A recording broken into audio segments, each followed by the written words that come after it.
नमो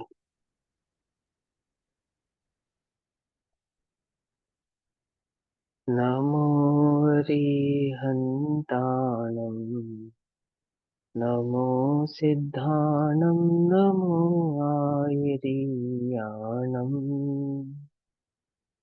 नमो अध्यायानं नमो लोये सवसाहुनं।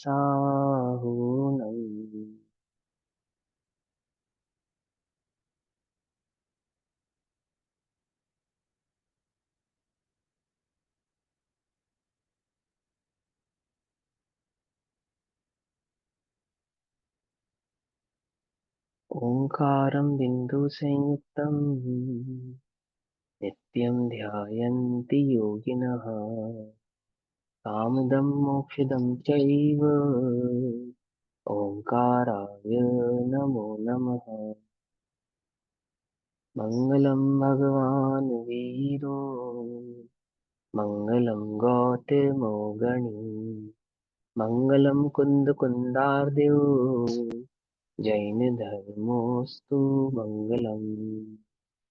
सर्वमङ्गलमाङ्गल्यं सर्वकल्याणकारकम् प्रदानां सर्वधर्माणां जैनं जयतु सारथिः।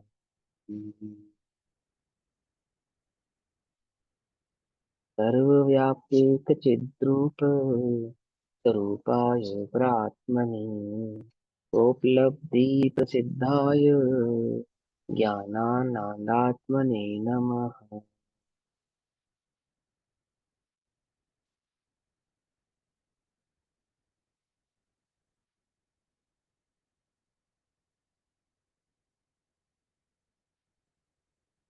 हमारी दोपहर कालीन कक्षा का विषय चल रहा है श्री सार जी।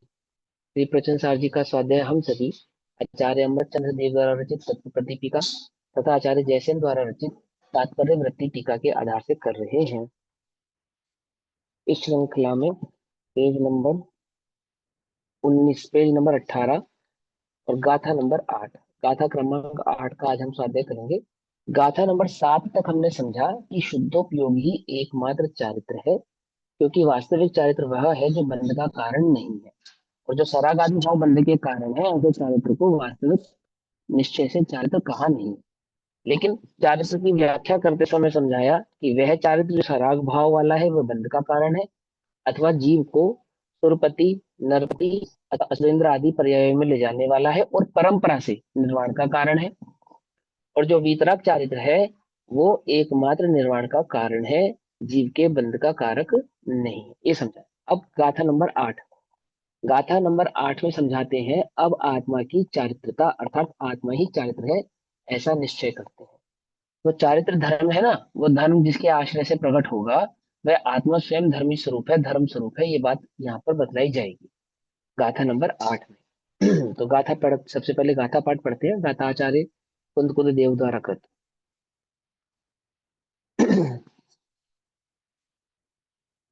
परिणमदिजेण दव्वम् तत्कालं तन्मयं त्रिपन्नतम् संहाधम् परिणदौ आदाधम् मुने यव्वौ जिन भावों में द्रव्य परिणमे उनमें तन्मय हो तत्काल अतः धर्म में परिणत चेतन धर्म रूप जानो उस काल। क्या कहते हैं? जिन भावों में द्रव्य परिणमे। अब यहाँ पे द्रव्य परिणमे की बात चल रही है। इसकी बात चल रही है द्रव्य परिणमे। द्रव्य परिणमता या नहीं परिणमता है? हम्म? देखो दो कथन है कि गुण नहीं परिणमते, गुणों का आश्रय से द्रव्य ही परिणमता है, ऐसा भी कहते हैं। लेकिन वास्तव में देखा जाए तो परिणमन द्रव्य नहीं पर्यायों का होता है। पर्याय द्रव्य का आश्रय लेती है, ठीक है, और शुद्ध रूप परिणमित होती है, प्रकाश लेती है तो अशुद्ध रूप परिणमित होती है। जब गाथा 9 और 10 पढ़ेंगे हम आगे तो वहां इस बात को क्लियर करेंगे आचार्य जी, कोई कंफ्यूजन ना हो आपको, तो उसका यहाँ पे ध्यान रखा जाएगा। पहले भाव समझते हैं क्या कहना चाहते हैं। तो तत्व प्रदीपिका टीका के आधार से कहते हैं आचार्य अमृतचंद्र देव। पहले अन्वयार्थ करते हैं। द्रव्यम, द्रव्य, ये जिस भाव रूप से जिस समय परिणमति परिणमन करता है, जिस भाव रूप से, द्रव्य जिस भाव रूप से, भाव अर्थात, भाव का अर्थ क्या होता है यहाँ पे, भाव रूप, भाव के दो अर्थ होते हैं देखो, स्वभाव। भाव के दो अर्थ होते हैं यहाँ, एक तो होता है स्वभाव, एक भाव का अर्थ होता है परिणाम। होना, जिसको हम अस्तित्व कहते हैं। ठीक है ना, जब कहते हैं ना भाव शक्ति की बात चलती है भाव के आधार से, तो वहां पे अस्तित्व समझाना है, वहां पे कि जीव का जो अस्तित्व है ना, है वो कैसा है, तो वहां भाव शक्ति की अपेक्षा से कहते हैं। और यहाँ पे कहते हैं भाव रूप, यानी कि स्वभाव रूप। तो द्रव्य जिस भाव रूप से जिस समय परिणमन करता है, उस समय उसमय है। अब यहाँ जो भाव समझा रहे हैं वो उपयोग की अपेक्षा से समझा रहे हैं। द्रव्य जिस समय जिस भाव से परिणमित होता है, अर्थात द्रव्य का जो भाव है, उपयोग है, वो जिस समय जहां होता है, द्रव्य का परिणमन वैसा ही होता है। अब द्रव्य का परिणमन नहीं होता है, वो कहलाता है, कहते हैं ऐसे, जैसे फॉर एग्जाम्पल, द्रव्य को शुद्ध कहते हैं और द्रव्य को अशुद्ध कहते हैं, शुद्ध अशुद्ध। तो द्रव्य शुद्ध है या अशुद्ध है, बोले जहां वो तन में है वहां वैसा वह द्रव्य है। अर्थात उस द्रव्य का, यानी कि उस आत्म तत्व का जो उपयोग है, अगर इसको शास्त्रीय भाषा में हम समझें तो क्या कहा जाएगा, कि द्रव्य की पर्याय जहां तन्मय है, एकाग्र है, लगी हुई है, उसकी अपेक्षा से वह द्रव्य नाम पाता है। जैसे द्रव्य की, आत्म द्रव्य की, ज्ञान गुण की ज्ञान पर्याय, जिसको हम साधारण भाषा में ज्ञान उपयोग के नाम से जानते हैं। अब कोई द्रव्य पर्यायों से अलग नहीं है, अलग नहीं है, लेकिन वो स्वरूप समझाना है ना, क्योंकि पर्यायों में शुद्ध शुद्ध भाव जो प्रकट हुआ है, द्रव्य में ऐसा पना प्रकट नहीं होता। द्रव्य कैसा रहता है, वो जैसा है वैसा का वैसा रहता है, त्यों का त्यों ही रहता है। ठीक है, जो के त्यों भाव को धारण किए हुए रहता है, सदैव शुद्ध भाव रूप ही रहता है। फिर भी वह द्रव्य अर्थात वह आत्मा अपने उपयोग को जहां लगाए, अपने भाव माने, भाव माने उपयोग, भाव माने परिणाम नहीं, समझ रहा। और उपचार से, उपयोग की अपेक्षा से ही उपयोग में वर्तने वाले भावों को परिणाम कहते हैं।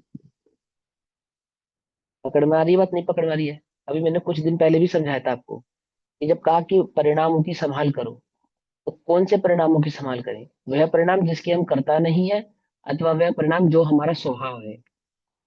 तो जो उपयोग, मेरा जो जो स्वभाव हमारा है ना, स्वभाव है। ज्ञानोपयोग, हाँ, जो मेरा उपयोग स्वभाव है, अपने उस उपयोग को संभालूं। क्या संभालूं, कि बहुत अधिक भ्रमाओं नहीं, यहाँ वहां मत ले जाओ, स्वभाव की ओर लेकर जाओ।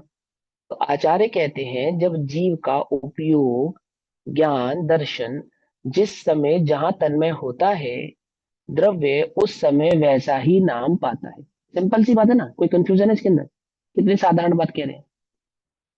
एक नियम हमेशा याद रखो, जब आचार्य देव, चाहे आचार्य कुंद कुंद देव है, चाहे क्लिष्ट भाषा में टीका करने वाले आचार्य अमृतचंद्र देव है, और चाहे आचार्य जयसेन देव है, सभी आचार्य जब तत्व का प्रतिपादन करते हैं, वस्तु स्वरूप का प्रतिपादन करते हैं, तो वो ये बात भली भांति जानते हैं क्या, कि 8 वर्ष का बालक भी यदि इस वस्तु स्वरूप को समझे, तो वह सम्यक दर्शन को प्रकट कर सकता है। तो वह कोई भी ऐसी विशेष बात यहाँ कहते नहीं है जो एक सामान्य साधारण जीव की बुद्धि में ना आवे।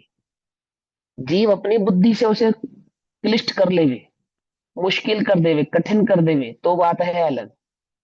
लेकिन आचार्यों का अभिप्राय ऐसा नहीं है कि वस्तु स्वरूप को बहुत पांडित्य के आधार से बतलाया जाए। उन्होंने उसको बहुत सरल और बहुत साधारण शब्दों में कहा है। आई बात समझ में या नहीं समझ में आई? अब इस गाथा में बिल्कुल सरल और साधारण शब्दों में कही बात, क्या कही, कि जो द्रव्य है, द्रव्य किस द्रव्य की बात चल रही है, यहाँ पे जीव द्रव्य की बात चल रही है। तारतम्य था ना, पिछली गाथाओं में नमस्कार किया तो जीव द्रव्य को किया, शुद्ध चैतन्य तत्व को नमस्कार किया, ज्ञान आनंद जिसका लक्षण था उसको नमस्कार किया, उसी के स्थिरता से चारित्रादि भाव प्रकट हुए, उसी की प्राप्ति को प्रयोजनभूत प्राप्ति से ही, भाव से ही इस ग्रंथ को लिखने का निश्चय किया। तो यहाँ जिसको द्रव्य कहा जा रहा है 8वीं गाथा में, वो कौन सा द्रव्य है, वो जीव द्रव्य है। कौन है वो जीव द्रव्य, वो जीव द्रव्य मैं हूं। ठीक है ना। अभी इस चक्कर में नहीं पड़ना, जीव द्रव्य जीव तत्व जीव पदार्थ, इन चक्करों में नहीं पड़ना। पदार्थ भी कह देंगे कहीं कहीं पे, तत्व भी कहेंगे कहीं कहीं पे, और द्रव्य भी कहेंगे कहीं पे। किसी भी प्रकार के विशेष भावों में नहीं जाना कि वो पर्याय वाला होता है, वो द्रव्य होता है, वो शुद्ध उपयोग वाला होता है, वो तत्व होता है, आदि आदि, ये सब नहीं। सिंपल मेरी बात चल रही है, मेरी बात चल रही है। और क्या कहना चाहते हैं कि जब मेरा उपयोग, मेरा परिणाम, मेरा उपयोग, मेरा भाव जहां तन्मय होता है, तब मैं वैसा ही नाम पाता हूं। आई बात समझ में? जहां मेरा उपयोग तन्मय होगा वैसे ही मैं नाम पाऊंगा। इतनी सी बात यहाँ पे कही। कैसे कहा? द्रव्यम द्रव्य येन, जिस भाव रूप से जिस समय परिणमन करता है, ठीक, उस समय उसमय है। तन्मयम, उस समय उसमय है, ऐसा प्रज्ञप्तम अर्थात जिनेन्द्र देव ने कहा है। तस्मात इसलिए धर्म परिणता आत्मा, धर्म परिणत आत्मा को धर्म समझना चाहिए। क्या? यदि तुम्हें धर्म प्रकट करना हो तो धर्म से जो परिणमित हो रहा, देखो जिस समय जहां उपयोग तन्मय होता है, तो उस समय द्रव्य क्या कहता है वैसा ही कहलाता है। तो जिस समय आत्मा का उपयोग आत्मामय हो, क्या कहा? जिस समय आत्मा का उपयोग आत्मा में हो। कहाँ लिखी है ये बात? इस गाथा में कहाँ लिखी है?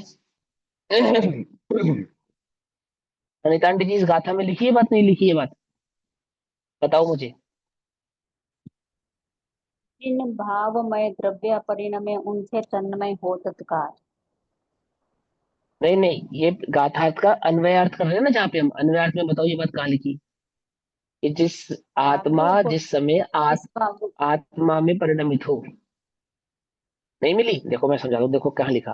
मनुष्य। इसलिए, अब मैं समझा देता हूँ, कोई बात नहीं। देखो लिखा इसलिए, इसलिए पढ़ा, तस्मात इसलिए धर्म परिणित आत्मा को, अर्थात जब आत्मा धर्म रूप परिणमित हो रहा हो।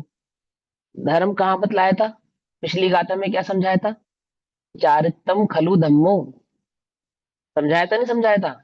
और चारित्र किसको कहा था? शुद्धोपयोग को कहा था। शुद्धोपयोग को कहा था ना, तो शुद्धोपयोग क्या था? धर्म था। तो जिस समय आत्मा शुद्धोपयोग में हो गया नहीं हो गया? तारतम्यता कौन बिठाएगा, लिंक कौन करेगा? पहले क्या पढ़ा था उसको भूलने के लिए थोड़ी कहा है तुमसे। उसके आगे की बात सुनो। जिस समय आत्मा शुद्धोपयोग रूप हो, क्या अर्थ है इसका? कि इसलिए धर्म परिणित आत्मा, अर्थात जब आत्मा का उपयोग शुद्धोपयोग स्वरूप हो, उस समय उस आत्मा को धर्म समझना चाहिए। शुद्धोपयोग के काल में वह आत्मा क्या है? स्वयं धर्म रूप ही है। समझ में आई बात, नहीं समझ में आई? पकड़ में आई बात? देखो क्या कहते हैं। यत खलु द्रव्यम, वास्तव में, टीकार्थ, आचार्य अमरचंद्र देव, आचार्य कुंद देव की गाथा नंबर 8 पर तत्व प्रदीपिका नामक टीका करते हैं, तत्व का प्रतिपादन करते हैं। क्या समझाते हैं आचार्य कुंद देव? उसके हृदय को खोलते हैं। आचार्य अमरचंद्र देव कहते हैं कि सुनो भाई, वास्तव में जो द्रव्य जिस समय जिस भाव रूप से परिणमन करता है, जिस समय द्रव्य जिस भाव रूप से परिणमन करता है, क्या मतलब?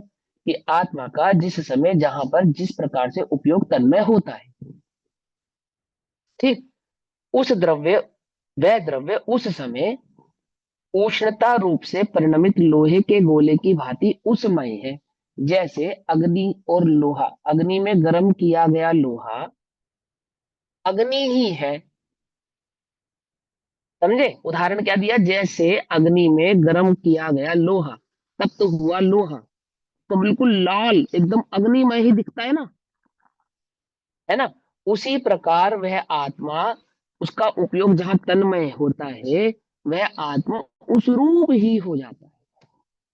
इन्हीं आचार्य अमरचंद्र देव ने इस उपयोग को समझाते समय पुरुषार्थ सिद्धि उपाय ग्रंथ में एक उदाहरण दिया। याद है आपको क्या उदाहरण दिया? कि खोटे गुरु की शरण गह कर यदि कोई बड़े सिंह वाले बच्चे का ध्यान करने लगे, तो अपने को उसमय ही अनुभव करने लगता है। ऐसा बताया ना, उदाहरण दिया ना। और फिर क्या होता है वो, कि वो बड़े सिंह होने के कारण दुख को प्राप्त होता है। बड़े सिंह नहीं है उसके, लेकिन अनुभव ऐसा कर रहा है कि मानो वो बड़े सिंह वाला भैंसा हो गया हो, तो गर्दन हल्की सी भी हिलाने का भाव करता नहीं है। इस भय से मारा जाता है कि यदि मैंने गर्दन हिलाई तो मेरी गर्दन टूट जाएगी। है ना, उदाहरण दिया ना। उन्होंने क्या समझाया, कि वास्तव में जहां आत्मा का उपयोग है, आत्मा उसमें ही है। जैसे अग्नि में तप्त हुआ लोहा अंगार के रूप में लोहा नहीं, अग्नि ही है। समझे, ऐसा उसमें है, इसलिए वह आत्मा धर्म रूप परिणमित होने से धर्म ही है। इसलिए शुद्धोपयोग के काल में वह आत्मा जिस चारितम खलु धम्मों को प्राप्त हुआ है, ऐसे धर्म में परिणमित होने के कारण वह आत्मा स्वयं ही धर्म हो गया। शुद्धोपयोग क्या था, धर्म था। तो वह आत्मा जो शुद्धोपयोग है, वो कहाँ, वह उपयोग कहाँ रमा हुआ है, शुद्धोपयोग धर्म है। और उपयोग जहां रमण करे आत्मा वही कहलाता है। तो जब उपयोग, शुद्धोपयोग कब कहलाता है, जब आत्मा में रमण करता है। तो जो शुद्धोपयोग धर्म है, तो आत्मा क्या हो गया, धर्म हो गया, नहीं हो गया? क्योंकि जहां उपयोग रमण करे वही कहलाएगा ना आत्मा। जब हमने शुद्धोपयोग को धर्म कहा, तो शुद्धोपयोग कहाँ रमण रमण कर रहा था, धर्म धर्म भाव कहाँ रमण कर रहा था, आत्मा में। तो उपयोग अगर धर्म है, तो आत्मा क्या हो गया, धर्म हो गया। अब दूसरी तरीके से समझो, क्योंकि आत्मा धर्म है, इसलिए वहां परिणमित होने वाला उपयोग क्या कहलाया, धर्म कहलाया। आई बात समझ में, नहीं समझ में आई बात? है सिंपल, कोई मुश्किल है इसके अंदर बात? सिंपल सी बात कही है ना, इतनी सरल बात कह रहे हैं आचार्य जी। बोले धर्म प्रकट करना है, कि हाँ। बोले धर्मी का आश्रय लेने से धर्म प्रकट होता है। उपयोग जहां रमण करता हो, आत्मा वही कहलाता है। यदि उपयोग पर में रमित करता रमण करता है, चर्या करता है, तो वह आत्मा शुद्ध कहलाता है, पापी कहलाता है, बंद कहलाता है, संसारी कहलाता है। परंतु वही आत्मा का उपयोग जब आत्म भाव में रमण करता है, क्योंकि वह आत्मा स्वयं धर्म स्वरूप है, तो वह उपयोग शुद्धोपयोग यानी कि धर्म कहलाता है। चारितम खलु धम्मो, चारित्र धर्म कहलाता है। और जिसका वह आश्रय लेकर धर्म रूप परिणमित हुआ है, वह आत्मा भी धर्म कहलाता है अथवा धर्मी कहलाता है। ठीक, ऐसा कहा। इस प्रकार आत्मा की चारित्रता सिद्ध हुई। आई समझ में? आत्मा की चारित्रता कैसे सिद्ध हुई, कि आत्मा स्वयं धर्म रूप होने से, और आत्मा का उपयोग आत्मा में रमण करने से, वह उपयोग उस काल में धर्म कहलाता है। और इस अपेक्षा से आत्मा का चरित्र धर्म कहलाता है। क्यों? क्योंकि उपयोग जहां रमण करता है, द्रव्य उसमय ही कहलाता है। द्रव्य का जो भाव है, अर्थात द्रव्य का जो उपयोग है, वो उपयोग जहां परिणमित होता है, रमण करता है, वह आत्मा, वह द्रव्य वही नाम पाता है। अब कहा आपसे भावों की संभाल करो, तो किन भावों की संभाल करने की बात कर रहे हैं? उपयोग भाव, उपयोग की बात कर रहे हैं, है ना। देखो लिखा है, स्पष्ट लिखा है, जिस भाव रूप से जिस समय। तो भाव कह रहे हैं ना यहाँ पे, उपयोग को कह रहे हैं, नहीं कह रहे हैं? हमारे पास ये प्रश्न आया था कि भैया उपयोग को भाव कहाँ कहाँ है, तो देख लो कहाँ कहाँ है, या कहाँ है, प्रवचन सारजी में कहा है, गाथा नंबर 8 में कहा है। समझे? ऐसा। अब सुनो भावार्थ। 7वीं गाथा में कहा गया है कि चारित्र आत्मा का ही भाव है। चारित्र आत्मा का ही भाव है, अर्थात आत्मा का ही गुण है, आत्मा का ही स्वभाव है, आत्मा की ही परिणति है, अथवा आत्मा ही है। ठीक, फिर कहते हैं, और यहाँ 8वीं गाथा में अभेद ने से यह कहा है कि जैसे अभेद है ना, अभेद भाव का भावी से अभेद पना होता है, शक्कर का मिठास से अभेद पना होता है, गुण का गुणी से अभेद पना होता है। तो आत्मा का चारित्र गुण से क्या है, अभेद पना होने से, अभेद पना होने से जैसा चारित्र का परिणमन होगा, आत्मा वैसा ही कहलाएगा। यदि उपयोग संसार में होगा तो आत्मा संसारी कहलाएगा, अधर्मी कहलाएगा। और यदि उपयोग शुद्ध स्वरूप में होगा, शुद्धोपयोगमय होगा, आत्मा में होगा, तो वह आत्मा धर्म कहलाएगा। समझ में आई बात? पकड़ में आती है ना, बात पकड़ में आती है ना? तो कहीं आत्मा धर्म है और कहीं शुद्धोपयोग की वो परिणति जो है वह धर्म है, क्योंकि दोनों में अभेदता है, अलग अलग नहीं है। जैसे लोह में, जैसे अग्नि में तप्त हुआ लोहा एकदम वह अग्नि ही है, ऐसा ऐसा बतलाएंगे देखो। जैसे उष्णता रूप परिणमित लोहे का गोला स्वयं ही अपने आप में ही उष्णता है, अग्नि ही है। अग्नि में तप्त हुआ लोहा अग्नि ही है। उदाहरण है ये, उदाहरण एक देश होता है। लोहे और अग्नि में इतना भेद है कि लोहा ठंडा होने के बाद अग्नि से अलग हो जाएगा, लेकिन गुण गुणी में ऐसा भेद नहीं होता जैसे शक्कर और मिठास। समझ नहीं बात समझ में? ऐसा लोहे का गोला और उष्णता पृथक नहीं है, पृथक नहीं है क्या? उदाहरण की अपेक्षा से तप्त हुए लोहे में जो उष्णता है, उस काल में वह उष्णता उस लोहे से पृथक नहीं, ऐसा। इसी प्रकार चारित्र भाव से परिणमित आत्मा स्वयं ही चारित्र है। तो आत्मा स्वयं चारित्र है चारित्र का जैसा परिणमन है, ऐसा ही वे आत्मा कहलाता है। अगर अशुद्ध चारित्र है तो आत्मा अशुद्ध कहलाता है, और शुद्ध चारित्र है तो आत्मा शुद्ध कहलाता है। चारित्र की अपेक्षा से देखें तो आगे की गाथा में समझाएंगे कि द्रव्य नहीं परिणमता, द्रव्य तो उस रूप ही रहता है, पर्याय उसका आश्रय लेकर उस रूप होती है, ऐसा समझाएंगे। कंफ्यूजन तो नहीं है कोई? सरल है बात, समझ में आती है? कुछ मुश्किल लगा हो? नहीं, चलो अब आगे चले।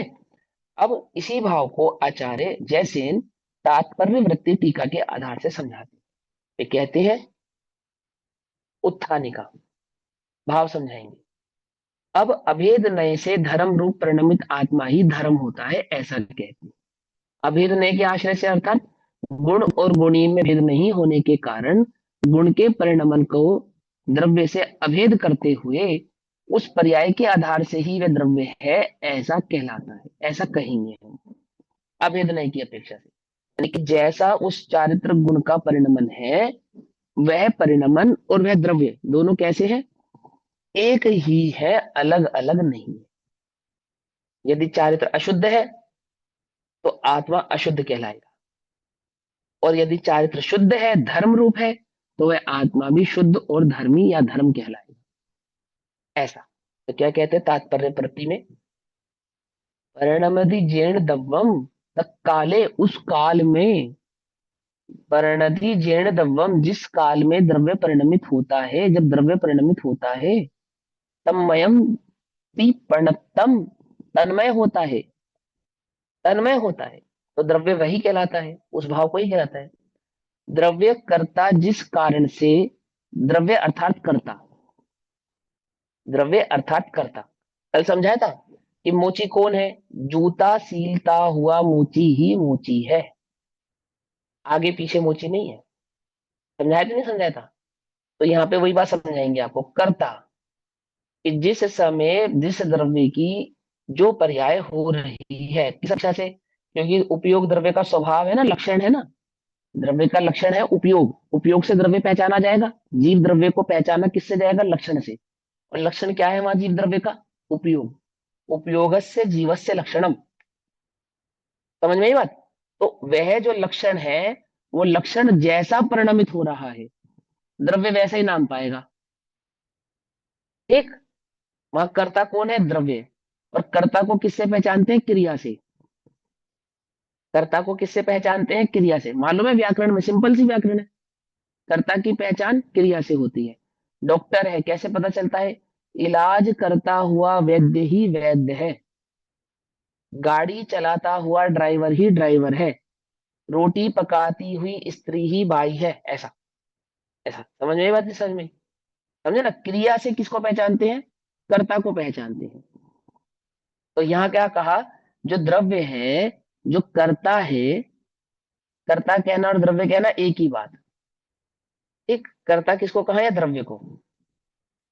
जिस कारण से, जिस पर्याय रूप परिणमित होता है, जिस भी कारण से, जिस कारण से, अब जिस कारण से मतलब अपने गुणों के आधार से तो पर्याय रूप परिणमित होगा, अपने उपयोग के आधार से ही तो परिणमित होगा, अन्य कोई कारण थोड़ी है वहां पे। एक ही कारण है, उपयोग की तन्मयता, उपयोग का परिणमन। ठीक।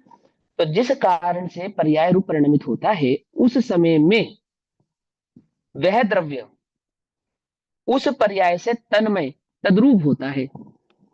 यानी जैसी पर्याय होती है वैसा ही द्रव्य होता है। ऐसा होता है या नहीं होता? हमने तो सुना था पर्याय अलग है द्रव्य अलग है, कि भैया घबराओ नहीं, पर्याय अलग है द्रव्य अलग है, सत दोनों सत है। भेदाभेद पना है, उसमें भेद भी है और अभेद भी है। आप प्रवचन सार जी को पढ़ने से पहले समय सार जी पढ़कर आए हैं ना, तो वहां पे आपने स्यादवाद की सिद्धि की या नहीं की? और वहां स्यादवाद की सिद्धि से वस्तु स्वरूप को पहचाना या नहीं पहचाना? वस्तु तद है या अतद है या तदतद है? तद अतद स्वभाव वाला है, और हम दोनों ही स्वभाव से समझाएंगे उसको। द्रव्य सत है, गुण सत है और पर्याय भी सत है। ऐसा होने पर भी द्रव्य पर्याय रूप नहीं है और पर्याय द्रव्य रूप नहीं है। ऐसा होने पर भी द्रव्य और पर्याय का अभेदपना है। क्या कहा? समझे या नहीं समझे? अभेदपना होने पर भी द्रव्य पर्याय के आधार से क्षणिक नहीं है। द्रव्य द्रव्य के आधार से सत है, ध्रुव है, त्रिकाली है, तो वहां कंफ्यूज मत हो। लेकिन उस द्रव्य को, उस कर्ता को पहचानेंगे किससे? पहचानेंगे कैसे? यदि वह ज्ञान दर्शन गुण पर्याय रूप परिणमित नहीं हो, तो द्रव ये जीव है, ये पहचान ही नहीं सकते आप। समझे या नहीं समझे? पहचान ही नहीं सकते। आंख किसे कहते हैं बोलो? आंख किसे कहते हैं? जो जिसमें देखने की शक्ति हो, अन्यथा उसे अंधा कहते हैं। आंख वाला अंधा कहते हैं नहीं कहते हैं? आंख लोक में आंख किसे कहते हैं? माने वह जो अपने कार्य को क्रिया रूप परिणमित हो रही हो, उसको कहते हैं। पकड़ पा रहे हो नहीं पकड़ पा रहे हो? व्याकरण को थोड़ा सा उपयोग सूक्ष्म करोगे तो बिल्कुल समझ में आ जाएगी। सुई में धागा डालना आता है तुम सबको? डाला है कभी? डाला है सबने? डाला? कोई ऐसा है जिसने ना डाला हो? किससे कभी ना डाला हो? नहीं है कोई कक्षा में ऐसा? तो बस हो जाएगा तुम्हें सब में दर्शन। फिर सुनो ध्यान से इतना ही सूक्ष्मता चाहिए, इससे अधिक नहीं चाहिए। ठीक है ना? तो क्या कहते हैं कि वो जो द्रव्य है, वह उस द्रव्य का जो लक्षण है, वह लक्षण है उपयोग, क्योंकि हम जीव द्रव्य की बात कर रहे हैं। तो जीव द्रव्य का जो लक्षण है वो उपयोग है, और वो उपयोग जहां तन्मय हो, उसकी अपेक्षा से ही वह द्रव्य नाम पाता है। ऐसा कह रहे हैं। ठीक। तो क्या कहते हैं, उस समय में वह द्रव्य उस पर्याय से तन्मय तद्रूप होता है। इस प्रकार कहा गया है, तम्हा धम्म परिणदो आदा धम्मो मुणो यम्बो, अर्थात उस कारण से धर्म रूप परिणमित आत्मा ही धर्म है, ऐसा मानना चाहिए। इस कारण से, इस युति से, इस लक्षण से, इस संज्ञा से, इस अपेक्षा से, इस अभिप्राय से, आ गई बात समझ में? सारे नाम ले दिए मैंने, कि चाहे उसको युति कहो, उसको संज्ञा कहो, क्रिया कारक की अपेक्षा से, लक्षण कहो, पर्याय कहो, नय कहो, अपेक्षा कहो, के आधार से क्या सिद्ध हुआ? कि जिस समय शुद्धोपयोग का काल है, वह शुद्धोपयोग के काल के आधार से वह आत्मा क्या कहलाएगा? शुद्ध कहलाएगा, धर्म कहलाएगा। क्योंकि वह शुद्धोपयोग ही धर्म है, चारित्रम खलु धम्मो चारित्र है, और चारित्र गुण की पर्याय वो शुद्ध चैतन्य भाव में परिणमित हो रही है, उपयोग वहां परिणमित हो रहा है, स्थिर हुआ है। और क्योंकि वह स्वभाव में स्थिर है, और स्वभाव की स्थिरता को धर्म कहते हैं, तो पर्याय यानी कि गुण के परिणमन और द्रव्य में अभेदपना होने से जब पर्याय धर्म कहला रही है, तो वह आत्मा भी क्या कहलाएगा? धर्म कहलाएगा। ऐसा। ठीक। उसका विस्तार इस प्रकार है, निज शुद्धात्मा की परिणति रूप निश्चय धर्म होता है। निश्चय धर्म कब प्रकट होता है? जैसा वह आत्म तत्व है, उस आत्मा की, उस शुद्ध भाव की प्रकटता होने पर, अनुभव होने पर, वैसे ही स्थिरता होने पर उपयोग का उस शुद्ध में तन्मय होने पर ही निश्चय धर्म होता है। शुद्ध निज शुद्धात्मा की परिणति रूप मतलब उसका परिणमन, उसका निज चैतन्य शुद्ध चैतन्य स्वभाव रूप परिणमन होने पर, ऐसा होना वह निश्चय धर्म कहलाता है। परिणति का यहाँ पे अर्थ दो अर्थ होते हैं। एक परिणति निज चैतन्य का स्वभाव, मेरा स्वभाव, और एक उस स्वभाव रूप परिणमन, दोनों परिणति कहलाते हैं। परिणमन और परिणति, पर्याय अपेक्षा से परिणमन, स्वभाव अपेक्षा से परिणति। तो निज शुद्धात्मा की जो परिणति रूप निश्चय धर्म होता है, पंच परमेष्टि आदि की भक्ति रूप परिणाममय व्यवहार धर्म कहा गया था। वही उपयोग जब पंच परमेष्टि आदि की भक्ति कर रहा था, पंच परमेष्टि के भावों में रमण कर रहा था, वह उपयोग पंच परमेष्टि की शरणागति हो रहा था, तब क्या था, वह भाव व्यवहार धर्म कहलाता है। और व्यवहार धर्म बंध का कारण है या निर्जरा का कारण है, बोलो। शुभ बंध वो का बंध का कारण है। कारण था, उसको सराग कहा। और वही उपयोग निज शुद्ध चैतन्य भाव में रमण कर रहा था, तो क्या कहला रहा था, तो वो निर्बंध था, निर्जरा का वो कारण। बंध का कारण नहीं था, वो निश्चय धर्म कहला रहा था। तो निश्चय धर्म और व्यवहार धर्म किसको कहना, कि व्यवहार में उपयोग कुछ अलग परिणमित होता हो और निश्चय में कुछ अलग परिणमित होता हो, ऐसा नहीं। जब उपयोग पर में परिणमित हो तो उसको व्यवहार कहना, और जब उपयोग स्व में परिणमित हो तो उसको निश्चय कहना। निश्चय यानी स्वभाव। दूसरी बात, वह उपयोग जब पर में परिणमित होता है, जिसको हम व्यवहार कहते हैं, तो वह पांच इंद्रिय के विषय कषाय आदि में परिणमित हो तो उसको अशुभ कहना, और देवशास्त्र गुरु आदि के भाव में परिणमित हो तो शुभ कहना। तो शुभोपयोग, अशुभोपयोग और शुद्धोपयोग, ऐसे तीन भेद हो गए।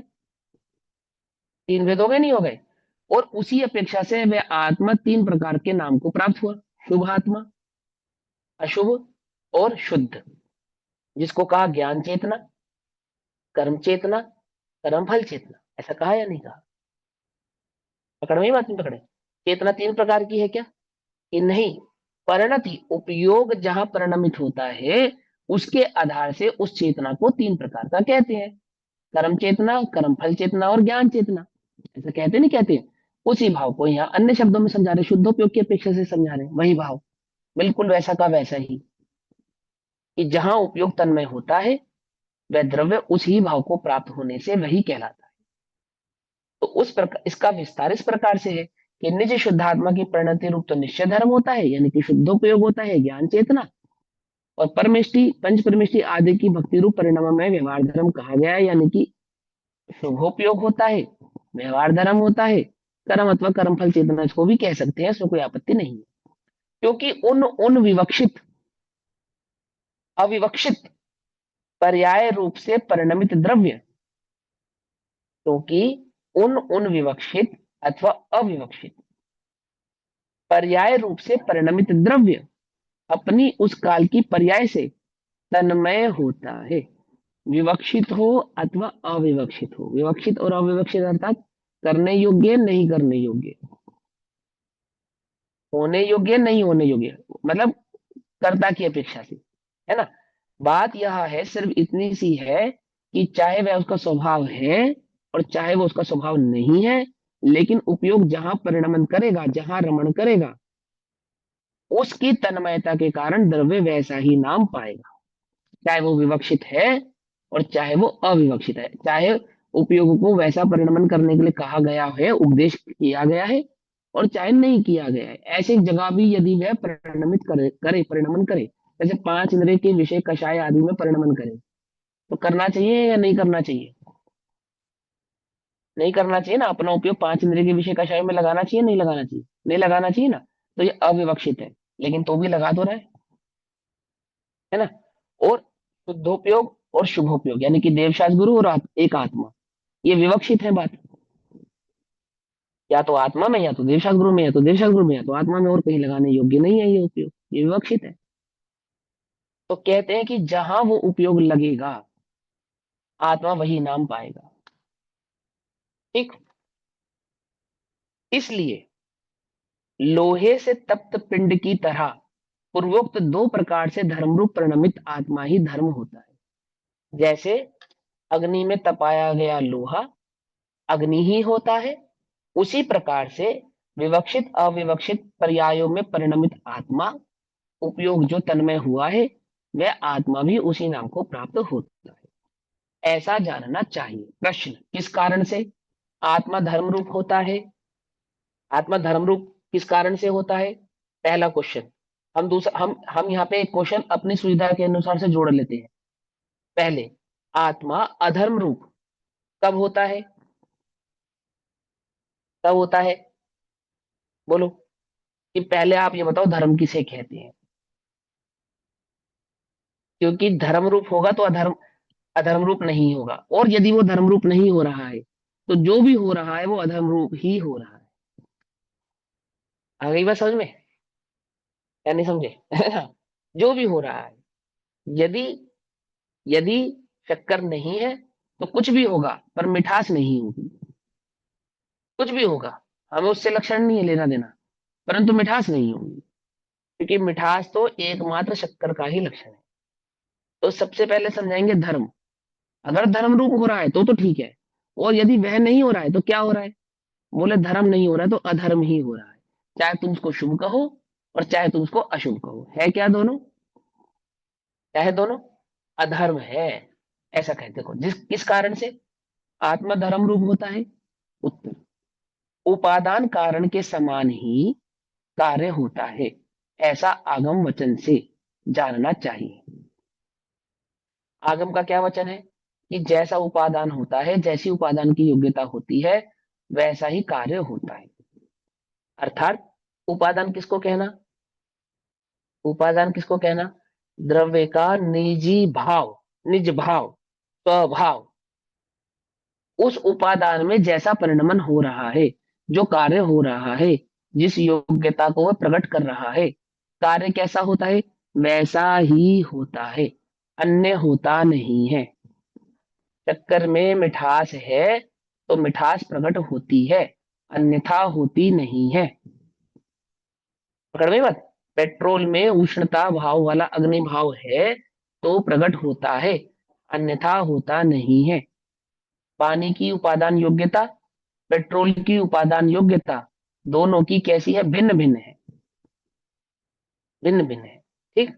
तो क्या कहते हैं? उपादान कारण के समान ही कार्य होता है, ऐसा आगम का वचन होने से, और वह उपादान कारण भी शुद्ध अशुद्ध के भेद से दो प्रकार का होता है ना? उपादान कारण कैसा है? शुद्ध अशुद्ध, यानी कि जो जीव की योग्यता है, जो उसके उपादान कारण की योग्यता है, उपादान यहाँ पे योग्यता समझाया ना मैंने आपको, वह कैसी है? दो प्रकार की है, एक शुद्ध रूप, एक अशुद्ध रूप। रागादि विकल्प रहित स्व संवेदन ज्ञान आगम भाषा में शुक्ल ध्यान है। शुक्ल ध्यान है अर्थात धर्म है, धर्ममय है, धर्म रूप है। जो धर्म ध्यान है ना, धर्म ध्यान, वो उसको धर्म नहीं कहा आगम में, उसको शुभ भाव कहा। और जो शुक्ल ध्यान है उसको धर्म कहा। धर्म ध्यान को बंध का कारण कहा, शुक्ल ध्यान को निर्जरा का कारण कहा। समझ में बात नहीं समझ में आई? बात पकड़ में आती है? हम्म। देखो क्या कहते हैं, रागादि विकल्प रहित, रहित कौन से विकल्प? रागादि विकल्प रहित। और ये शुक्ल ध्यान कौन से गुण स्थान में होता है? बोलो आठवें भैया। गुण स्थान में। आठवें से चालू, सातवें के दूसरे, आठवें चौथे, गुण पांचवें। स्थान में पहला और दूसरा भाग होता है ना, पृथकत्व और एकत्व, और 13वें गुण स्थान में तो वो तीसरा होता है। कि सातवें के अंत से शुरू होता हुआ आठवें में शुरू होता है, बिल्कुल करेक्ट है। ठीक। आठवें से लेकर 12वें गुण स्थान पर्यंत तो दो पाए होते हैं। ठीक। और जो 13वां गुण स्थान होता है उसके अंत में तीसरा पाया होता है, और 14वें के अंत में चौथा पाया होता है। किसका? शुक्ल ध्यान का। तो वो क्या कहते हैं कि वो जो शुक्ल ध्यान है, वह शुक्ल ध्यान कैसा है? रागादि विकल्प रहित और स्वसंवेदन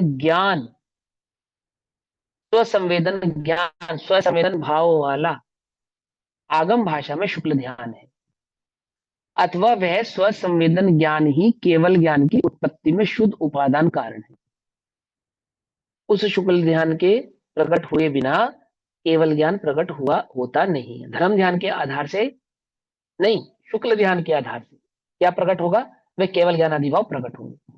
किंतु अशुद्ध आत्मा तो राग आदि का अशुद्ध निश्चय से अशुद्ध उपादान कारण है, ऐसा सूत्र का अर्थ है। इस प्रकार चारित्र की संक्षिप्त सूचना से के रूप से दूसरे स्थल पर 3 गाथाएं पूर्ण हुई। अब देखो, ये जो अंतिम लाइन कही वो सिर्फ इतनी सी बात हुई कि आत्मा का, किंतु अशुद्ध आत्मा तो रागादि का अशुद्ध निश्चय से अशुद्ध उपादान कारण है। जीव की योग्यता, उपादान योग्यता 2 प्रकार की है, शुद्ध और अशुद्ध।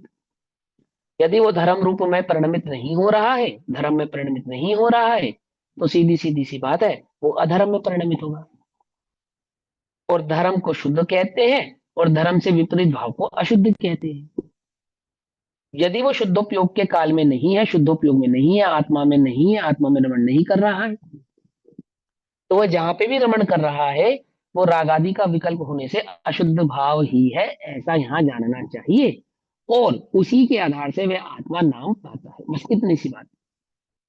कि नहीं भैया वो छठे सातवें में कैसे शुद्ध हो गया, आदि आदि हो गया, इसमें कंफ्यूज मत हो। सिर्फ एक बात कह रहे हैं कि वो शुद्धोपयोग के काल में शुद्ध भाव को प्रकट होने से और उस शुद्ध का जो वास्तविक उपादान की जो योग्यता है केवल ज्ञान, उस केवल ज्ञान भाव को प्रकट करता है। तन्मय होता है, उसमय होता है, उस भाव को प्रकट करता है। और जिसमय होने से जिस भाव को प्रकट होता है तो धर्ममय भाव है शुक्ल ध्यान, जो धर्ममय भाव है, शुद्धोपयोग। तो वह शुद्धोपयोग ही इस जीव के केवल ज्ञान को प्रकट करने का नियामक कारण होने से जीव धर्म है, अन्यथा जीव अधर्म यानी कि अशुद्ध है। बस इतना जानना यहाँ पर चाहिए। अब ये बात समझ में आई या नहीं समझ में आई? कि जैसा उपयोग प्रवृत्ति करेगा आप वैसा कहलाएंगे, है ना। अब इस गाथा से हमें क्या सीखना चाहिए? हम शुद्ध है या अशुद्ध है? 8वें नंबर की गाथा, प्रवचन सार जी के 8वें नंबर की गाथा की अपेक्षा से क्या समझना चाहिए? कि भैया उपयोग की संभाल करो, शुद्ध तो हो लेकिन जहां तन में रहोगे वही कहलाओगे। यदि उपयोग स्वभाव में स्थिर नहीं है तो तुम अशुद्ध ही नाम पाओगे, शुद्ध नाम नहीं पाओगे। स्वभाव को जानने का तात्पर्य है, क्या है टीका का नाम? तात्पर्य वृत्ति टीका।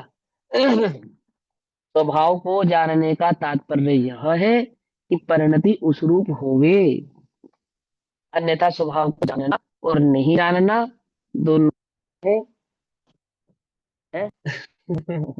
व्यर्थ है, ऐसा कह रहे हैं। अब आगे चलो। अब गाथा नंबर 9 है, गाथा नंबर 9।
हम्म, ये तेरा वीडियो कहाँ चला गया? हाँ, अब देखो क्या कहते हैं। गाथा नंबर 9 में कहते हैं, अथ जीवस्य शुभाशुभ शुद्धत्वम निश्चिनोति। अर्थात अब निश्चित करते हैं, क्या निश्चित करते हैं? ये जीव का शुभ, अशुभ और शुद्धत्व निश्चित करते हैं। अतः जीवस्य, जीव का शुभाशुभ और शुद्धत्व, शुभ अशुभ और शुद्धत्व निश्चित करते हैं। अर्थात यह बतलाते हैं कि जीव ही शुभ है, जीव ही अशुभ है और जीव ही शुद्ध है। क्यों? ये कैसी बात बता रहे हैं आचार्य देव हमको? हम तो शुद्ध थे, अब हम शुभ अशुभ भी हो गए। एक नई बात और बता दी कि भाई स्वभाव की अपेक्षा से तो शुद्ध ही है, परंतु उपयोग की अपेक्षा से तो शुभ भी है, अशुभ भी है और शुद्ध भी है। जिसकी तुझे संभाल करनी है ना, जिन भावों की तुझे संभाल करनी है, वो कौन है, क्या है वो? उपयोग है। क्यों? क्योंकि उपयोग ही तेरा लक्षण है। ज्ञान ही आत्मा है, आत्मा ही ज्ञान है, अन्य कुछ आत्मा नहीं है ना। अब वो कहते हैं गाथा नंबर 9।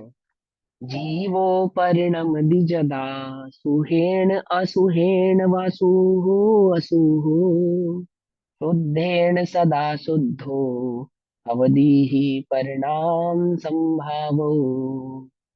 इसी इसी भाव को समझाया है, इसी भाव को कि जो जानता शुद्ध को, वह शुद्धता को प्राप्त हो। अविशुद्ध जाने आत्म को, अविशुद्धता को प्राप्त हो, है ना। यही भाव बिल्कुल सेम टू सेम यही भाव समझाया जा रहा है। वहां पे भी क्या समझाया जाता कि जो आत्मा अपने शुद्ध स्वभाव को जानकर उसमें रमणता नहीं करता है, वो अविशुद्ध परिणामों को प्राप्त होता है। और जो आत्मा को जानता है, अनुभवता है, जानने का अर्थ है वहां पे अनुभवना, अर्थात उपयोग का उसमें होना, तो वह शुद्ध भाव को प्रकट करता है, प्राप्त होता है। वही बात बिल्कुल सेम टू सेम आचार्य देव आपको यहाँ समझाएंगे। क्या कहते हैं? शुभ या अशुभ भाव में परिणमता आत्मा, शुभाशुभ बने शुद्ध रूप परिणमित, शुद्ध परिणाम स्वभावी होने से। जीव, आचार्य कुंद कुंद देव गाथा के रूप में क्या कहते हैं हमसे कि जीव परिणाम स्वभाव, परिणाम स्वभावी होने से, अर्थात परिणमित भाव वाला होने से। जीव परिणमित होता है या नहीं होता है? द्रव्य परिणमित होता है या नहीं होता है? या पर्याय परिणमित होती है? कि पर्याय के परिणमन को ही द्रव्य का परिणमन कहते हैं। द्रव्य परिणमित नहीं होता, ये बात सच्ची है, परंतु ऐसा होने पर भी पर्याय के परिणमन को ही द्रव्य का परिणमन कहते हैं। जैसे सोने से बनी हुई चेन हो तो उस स्वर्ण को ही चेन कहते हैं। सोने से बना हुआ कुंडल हो तो उस स्वर्ण को ही कुंडल कहते हैं। स्वर्ण अलग है, कुंडल अलग है, ऐसा नहीं कहते।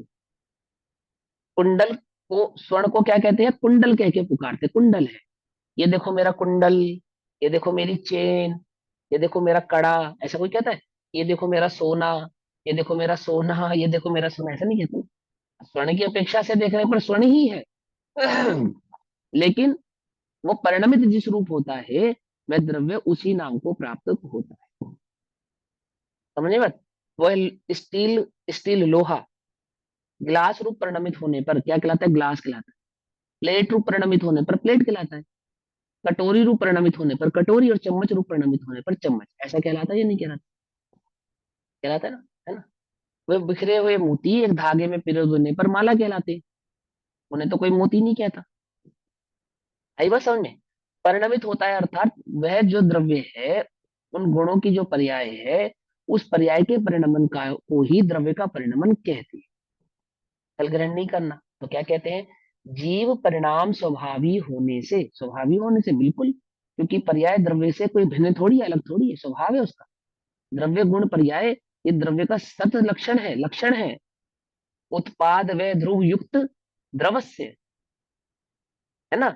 उत्पाद व ध्रुव युक्त सत्यम और सत द्रवस्य लक्षणम, लक्षण है वो उसका, स्वभाव है वो उसका। परिणाम स्वभावी होने से यदा, जब शुभेव ना वा अशुभेन, शुभ या अशुभ भाव रूप अर्थात उपयोग रूप। ये मैं बात बार बार क्यों कहता हूं मालूम? उपयोग और उपयोग में परिणमने वाला भाव, शुभाशुभ परिणाम तो तुम नहीं हो, ये बात तो पक्की है। ज्ञान तुम हो, ज्ञान में जो जानने में आए वो तुम नहीं हो, ज्ञान तुम हो। लेकिन वो ज्ञान जिसको जाने, वह ज्ञान वही नाम पाता है। यदि परिणामों को संभालोगे तो उपयोग समझ में नहीं आएगा, उपयोग को संभालोगे तो परिणाम आप समझ जाएंगे। कुछ बात समझ में आती है ये या नहीं समझ में आती? यदि शुभाशुभ भावों को ही संभालते रहोगे तो कभी भी उस चैतन्य को नहीं संभाल पाओगे आप, कभी नहीं पकड़ पाओगे। और उस ज्ञान स्वभाव को पहचानने को उद्यम करोगे, उस उपयोग का लक्ष्य बनाओगे, उस उपयोग को अपना जानकर उस ज्ञान में तन्मय होगे, तो क्या होगा? वे शुभाशुभ भाव संभालने की आवश्यकता ही नहीं पड़ेगी। ज्ञान में होने वाले अनेकाकार भावों को गौण करके एकमात्र ज्ञान भाव का लक्ष्य करने से वे अनेकाकार भाव आपो आप ही विलीनता को प्राप्त हो जाते हैं। हो जाते नहीं हो जाते? समझे? तो जब हम कहते हैं भाव, तो हमारा उपयोग कहाँ जाता है? हम किसे भाव समझते हैं? हमारा लक्ष्य किस पे जाता है कि भावों को संभाले।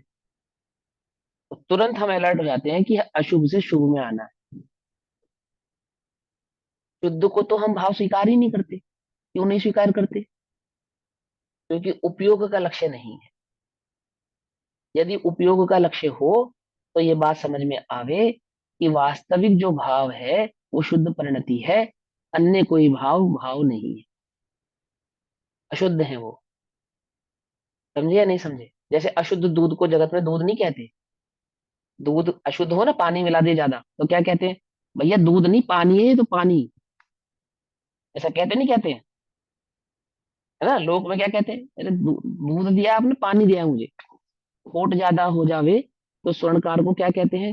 तुमने मुझे स्वर्ण नहीं बेचा है, खोट बेचा है।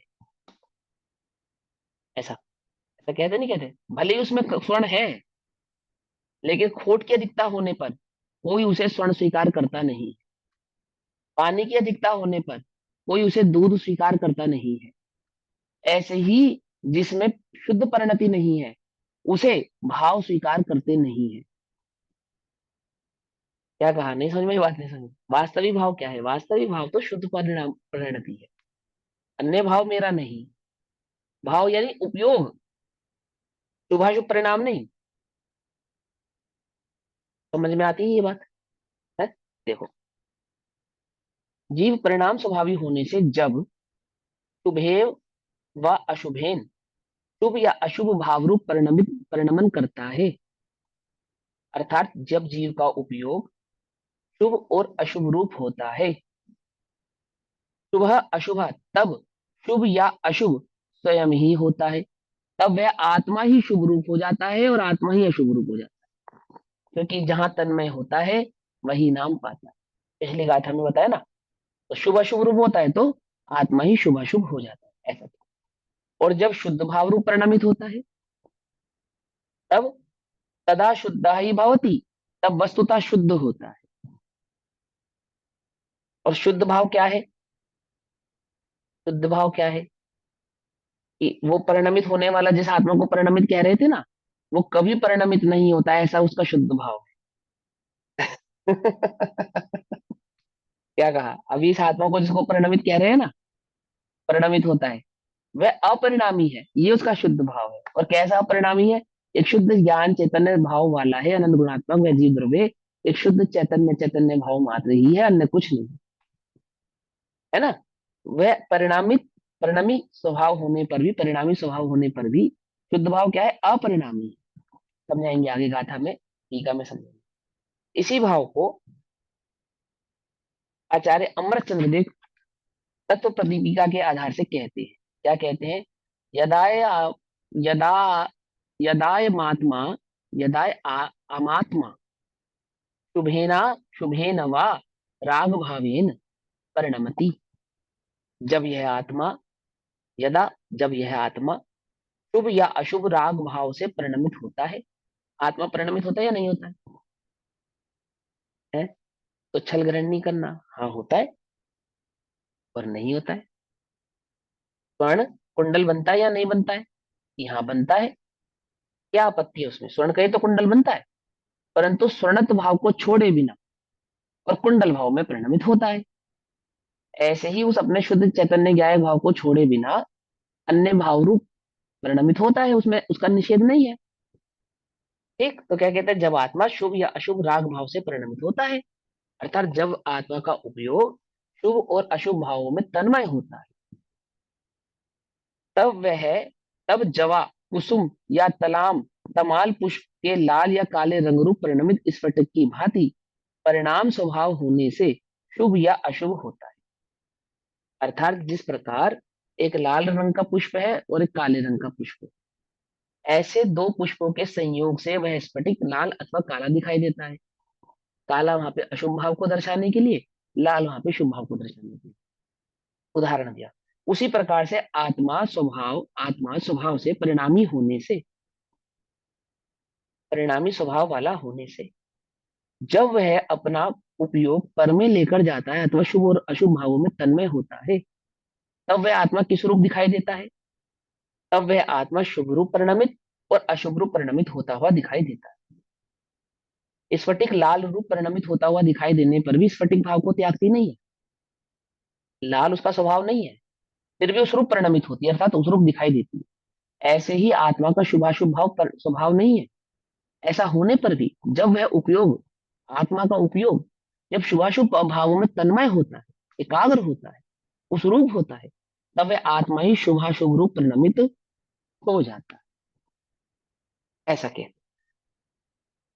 उस समय आत्मा स्वयं ही शुभ या अशुभ है, और जब वह शुद्ध अराग भाव से परिणमित होता है, तब शुद्ध अराग परिणति रंग रहित स्फटिक की भांति परिणाम स्वभाव होने से शुद्ध होता है।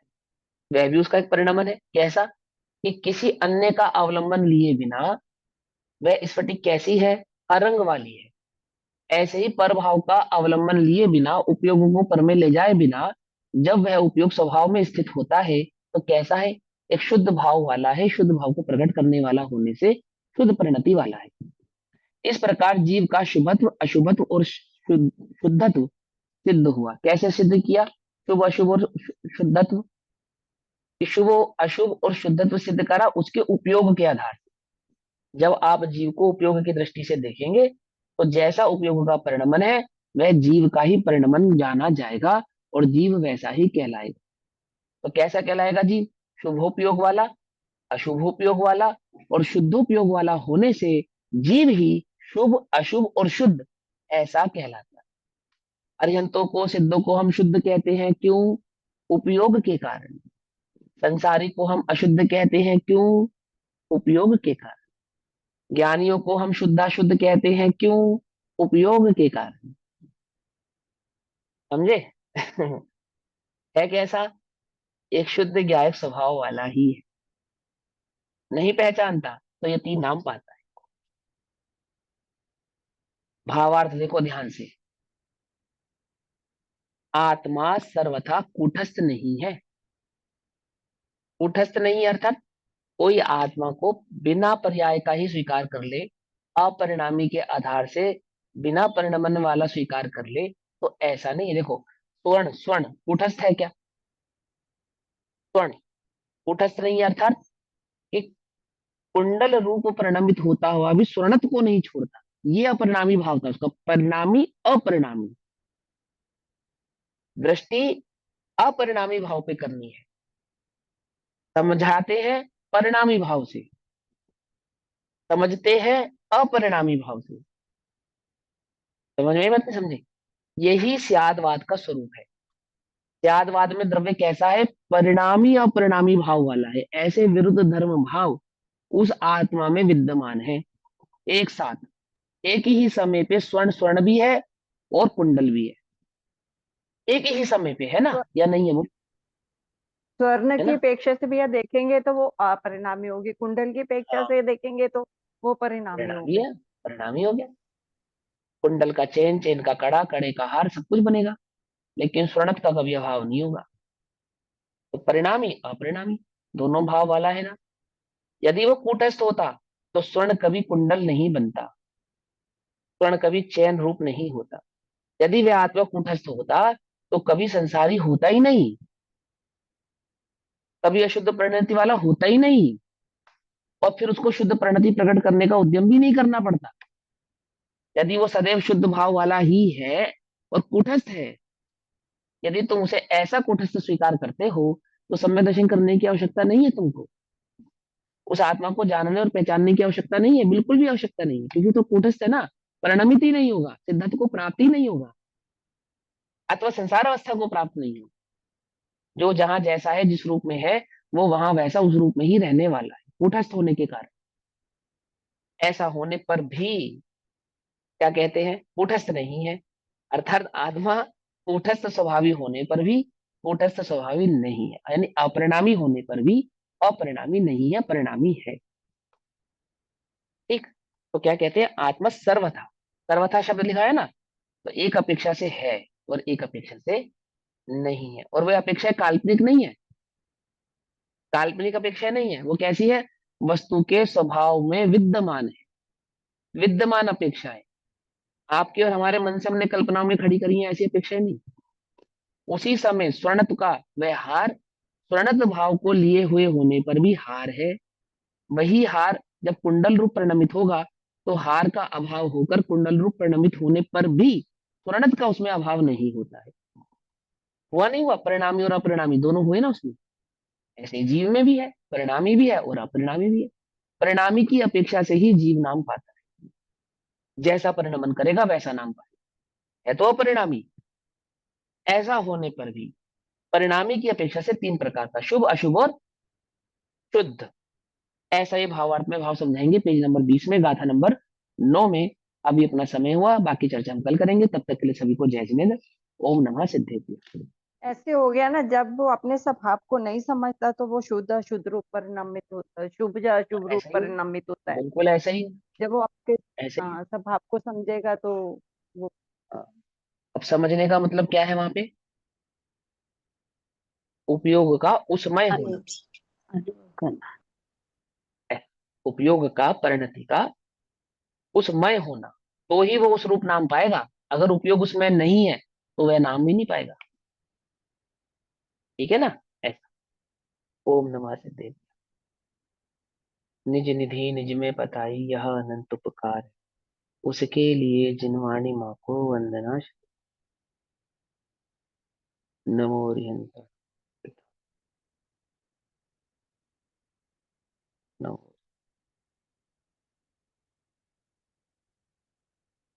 नमो।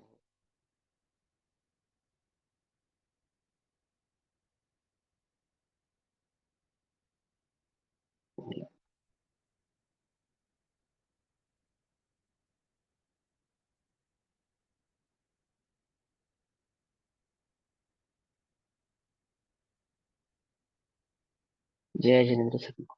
जय जय।